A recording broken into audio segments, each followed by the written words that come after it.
Yes, yes, yes. A swarm of Eagles in the Baltimore backfield rattling Lamar Jackson. This defensive line, I mean, it was tested for another week against the number one offense, and they were just killing it out there. We have a lot to talk about regarding this defensive line. Every player we're going to talk about, showing a little bit of film, what Nick really has to do because these holding calls are getting absolutely ridiculous. And we're going to be talking about some other players on this defense as well, but the defensive line needs more recognition. They need more respect. And my God, the youth and the production has been just a chef's kiss. Fantastic. Let's get straight into all of it. A killer buried, but not dead. Darren, we better turn around. Because I've seen enough horror movies to know any weirdo wearing a mask is never friendly. Yo, what is going on, guys? Hope everyone's having a fantastic day. I hope everybody is, whether you're at work, at home, working, whatever you're doing, you got to feel excited right now. You got to feel really, really good as an Eagles fan right now. They're going to Baltimore. I mean, really, since the bye week, this defense for the Philadelphia Eagles has held teams to 15.5 points. Okay, 30 sacks on the year for the Eagles defense. Fantastic. And the youth and the coaching and Vic Fangio being a mastermind at what he does, using players to their strengths and just being so dang creative. It's almost overwhelming. And I think when we talk about our defensive line, who's the one guy you talk, what does it really start with?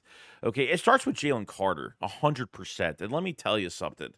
Jaylen Carter, he had some good plays in this game. Jaylen Carter, he actually played 70 snaps out of 71. I think the only play he wasn't in was the last play of the game. Okay, 8 pressures, 7 hurries, 1 sack, 2 QB hits. And look at these holding calls, man. They got Nick Sirianni. This is the next thing I'm talking about here. Nick Sirianni has got to submit something to the league about these DTs getting held. I'm sorry, face mask, arm around. I mean, look, Jaylen Carter's just trying to hit somebody in the helmet because he's just getting aggravated, making him more angry. So the more you hold him, the better he plays. I guess that's just how it goes. They're trying to run stunts. They're trying to free him up. And because nobody can block him,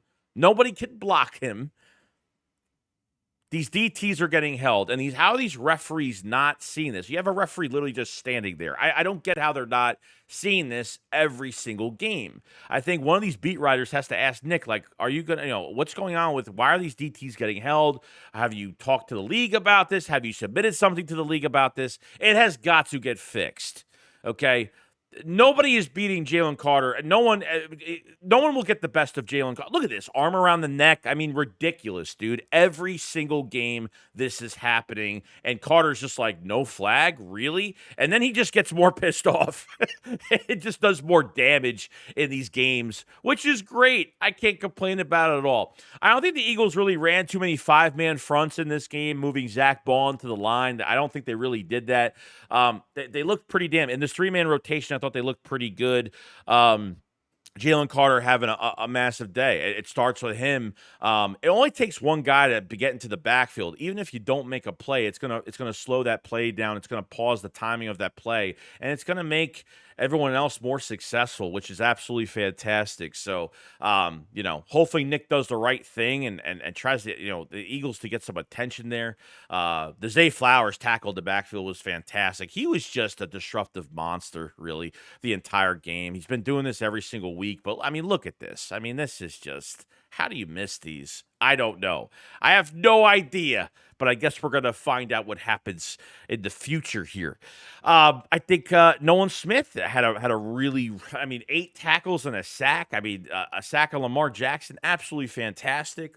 Nolan Smith has come a long way with 4.5 sacks for the season. Since the bye week, he's gotten so much better. This is a guy that didn't get any playing time in 23 until the downfall at the end of the year. Not his fault. And I ate my words on this a few weeks ago when we talked about Nolan Smith, on how I eat my words, and I'm pretty much humbling myself on I was wrong. Didn't think he was going to do much of anything this year, but I'm glad as a first-round pick that he is doing something. I mean, even if he gets even if he gets 7, realistically, he could have 7 to 10 sacks this year. He might have that in this 3-man rotation. There's no There is no, Bryce Huff. There's no, for a few more weeks. There's no Brandon Graham for the rest of the year. So guys really have to step up here. And I got to say, not only your first round pick in Jaylen Carter, your first round pick in Nolan Smith is showing up. And next on this list is going to be Jordan Davis.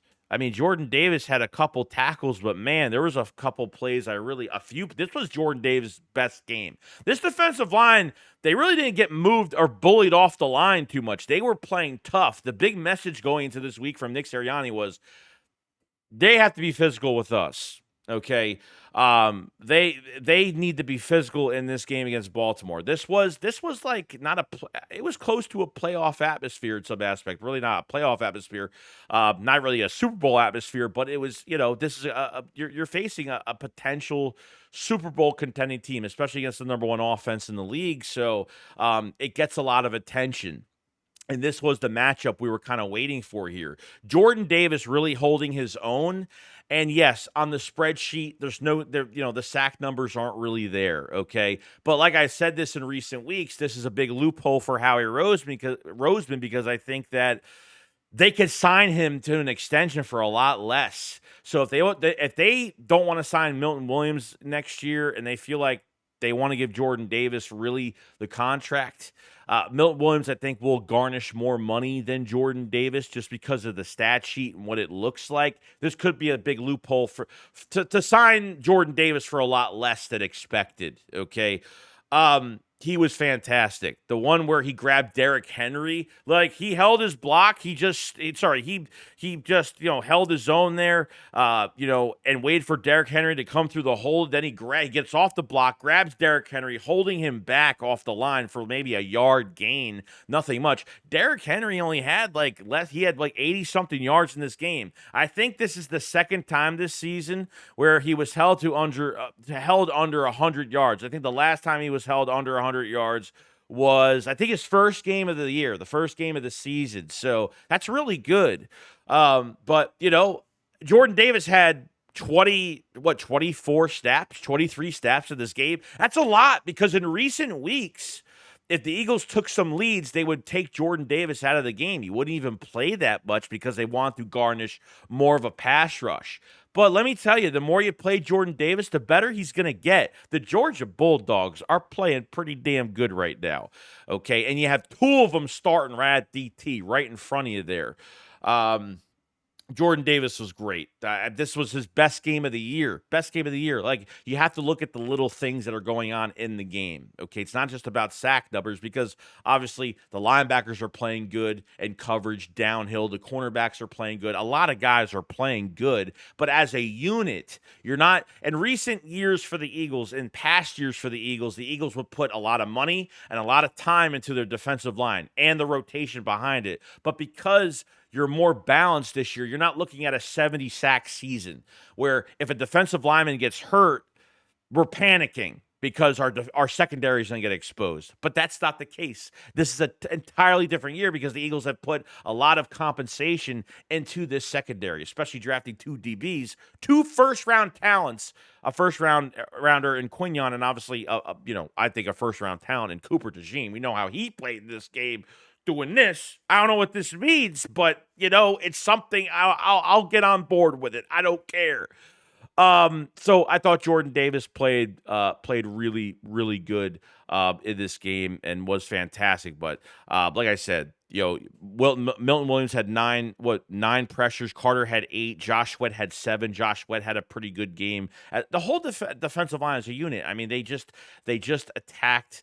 As a unit, they've been getting better every single week. Now, the only thing that I'm worried about going forward with this defense is when Bryce Huff comes back and they lessen Nolan Smith snaps.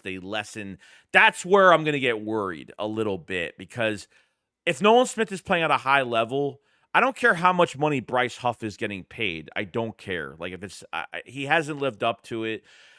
Bryce Huff has played better since the bye, But I mean, it's not by much. We're literally just giving him compliments that he's getting a pressure in a game or a half a sack.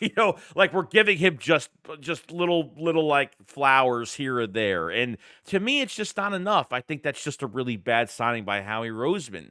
But maybe things will turn around. I don't know. Is having Bryce Huff a weakness? No, but I'm hoping they don't take away snaps from Nolan Smith and give it to Bryce Huff because he's in the lineup now. And then Bryce Huff is just not playing at a high level, and Nolan Smith is just not getting it. Like, I just don't want that to be created and then cause a whole thing where we're going to lose games because of that reason. So that's where I'm kind of looking at it. And I think to talk about Jaylen Hunt as well. Jaylen Hunt, this is like his second game, technically his third game, but he was dealing with an ankle injury the last couple weeks, which we found out from Fangio why a couple weeks ago. He had like 20-something snaps when Bryce Huff was gone. And then against the Rams, he had 9 snaps in the fourth quarter. So we found out the injury. There was an injury there. Came back in this game with 20-something snaps, and he played pretty damn good. He had a half a sack in this game. Jaylen Hunt, we have to give it more time, but I feel like you got a player there. You got a real player there. And I know that Jaylen Hunt is pretty raw at that edge position. He was a safety transition to, an edge rusher in college, but at 6'3", 252 pounds, man, he's got the body, he's got the length for it. He's great. So as a group, they're playing really well. I mean, just off the charts. I mean, you want to look at statistics for this defense for the year since the bye, counting this Ravens game really on top of it. This is even more crazy. I mean, they're first in defensive points allowed. They're first in total defense, first in yards per play, first in passing defense, first in yards per pass allowed, first in 3-and-out percentage, first in sacks with 30, first in sack percentage, first in forced fumbles, second in passer rating, third and third down defense, fifth in rushing defense, and fifth in takeaways with 12. We need more takeaways. 3 fumbles in this game. How many fumbles? 3? And they couldn't even get one off the ground. I mean, Tristan McCollum, which we have to talk about next, because Tristan McCollum dropped an easy pick. That was another one that dropped an easy pick. Reed Blankenship goes out of the game with a soft tissue injury. I got to say, Tristan McCollum has been a big favorite for the Eagles. The coaching staff really likes him. Even if he's just a role-playing safety and obviously not a high talent, had a really good offseason with the Eagles, but he came right in there, made a play on the ball, which was fantastic. So that was an awesome thing to see. You're kind of saying to yourself, well, why isn't Sidney Brown over Tristan McCollum at safety? I think part of that reason is because Sidney Brown is so far behind right now because he missed a lot of time.